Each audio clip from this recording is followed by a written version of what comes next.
चलिए दोस्तों, आज हम लोग सक्सेसिव डिफरेंशिएशन का एक्सरसाइज 4A का क्वेश्चन नंबर 1 हल करते हैं। जैसा कि हमारा क्वेश्चन नंबर 1 फंक्शन दिया हुआ है 1/1 + x। तो इसको सॉल्व करते हैं। चूँकि y इक्वल्स टू जो हमारा फंक्शन दिया हुआ है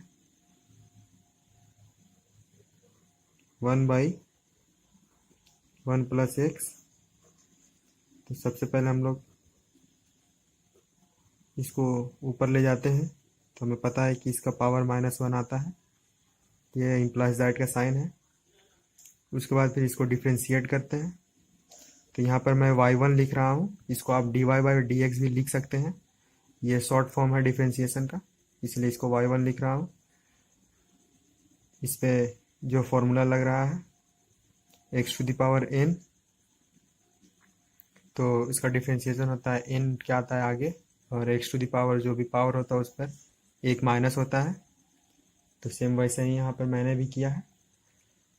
अभी चूंकि इसको दूसरी बार इम्प्लाइज दैट का साइन दे करके मैंने कंप्लीट किया स्टेप, और उसके बाद ये दूसरी बार डिफ्रेंशिएट किया। तो फिर चूंकि -1 मेरा पहले से था, तो जब इसको करूँगा तो -2 उठ के आ गया आगे, और ये 1 + x की पावर -3 होगा। उसके बाद फिर मैं तीसरी बार इसे डिफ्रेंशिएट कर रहा हूँ। तो -1 पहले से था, -2 भी पहले से था। जब इसे डिफ्रेंशिएट करूँगा तो -3 उठ के आएगा आगे। यहाँ हुआ 1 + x की पावर -4। इसी तरह आगे आप 2, 3, 4, 5, 6, 7 जहाँ तक जा सके लेके जा सकते हैं।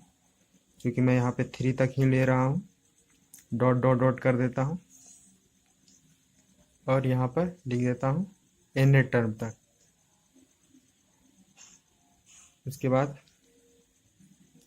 जब हम लोग इसे yn टर्म तक डिफ्रेंशिएट करेंगे तो यहाँ पे मैं लिख रहा हूँ -1 पे पावर n। यहाँ पे आपको समझना है कि -1 पे पावर मैंने n क्यों लिखा। तो इसकी वजह यह है कि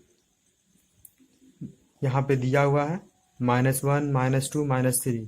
तो इसके साथ -1 के साथ -1 मल्टीप्लाई में है, 2 के साथ -1 मल्टीप्लाई में है, 3 के साथ -1 मल्टीप्लाई में है।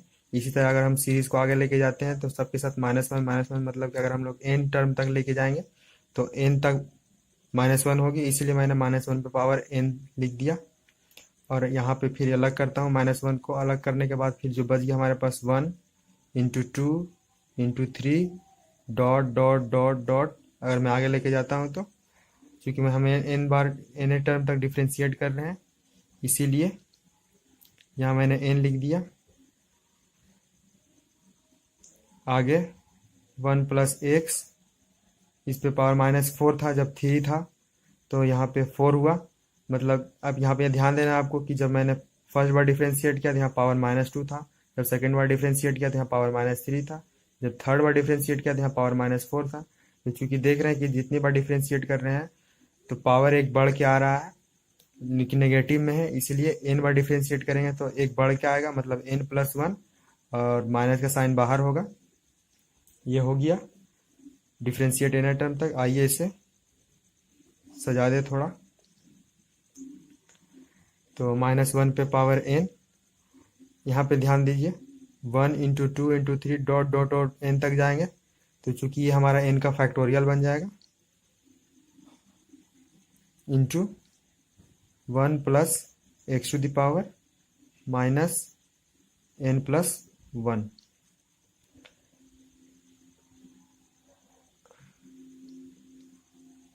अब इसे लिख देते हैं -1 पे पावर n इंटू n का फैक्टोरियल। जिस तरह दोस्तों मैंने यहाँ पे माइनस है, इसे मैं हटाऊंगा तो ये डिवाइड में आ जाएगा। मतलब यहाँ पे लिख सकता हूँ मैं 1 + x⁴ n + 1। ये हमारा हो गया सॉल्यूशन, कि जब ये क्वेश्चन n टर्म तक जाएगा तो ये आंसर आएगा।